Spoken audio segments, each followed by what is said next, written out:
This is CCTA case number 20. The history is that of a 28-year-old man with atypical chest pain. He has a 0 coronary calcium score, but his heart rate was suboptimal at 72 beats per minute. There are 3 phases for review here. These can be changed by moving either next or previous on the CCTA controls. And let's start looking at this overall characteristics. Here is the left main coronary. Appears to be normal as we proceed down into the left anterior descending. I believe this is normal. We can switch to another phase along the way. This seemed to improve the evaluation. First diagonal appears to be normal.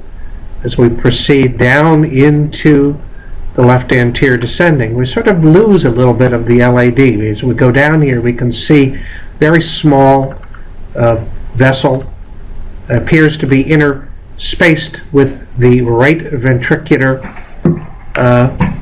endocardial surface. This is called intramyocardial LAD, and this is what's called the RV type. This can be somewhat difficult to read because there's intermixed areas of actually endocardial surface and left anterior descending, but the vessel appears to be very, very normal. This is actually a not uncommon finding seen in probably up to 30% of normal individuals having a intramyocardial course, largely from the left anterior descending. So LAD appears to be quite normal. Let's go back up now to look at the left circumflex vessel, centering that up.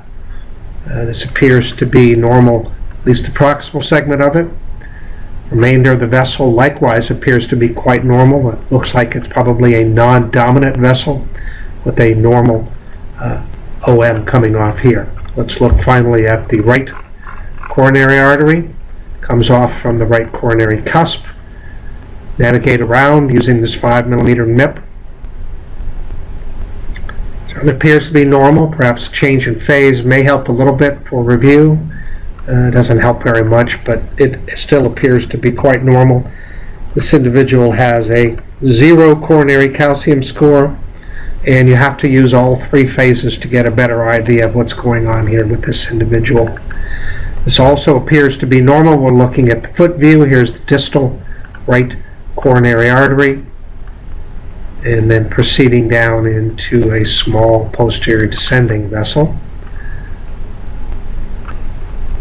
Difficult to evaluate, but given the fact that all the other vessels appear to be normal, this basically is a normal study and should be called as such.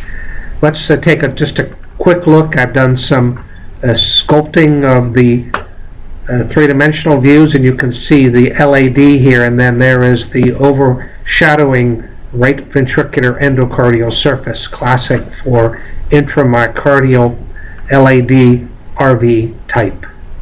No further evaluation of this patient is required. There's certainly nothing to suggest that his atypical chest pain is related to focal coronary disease.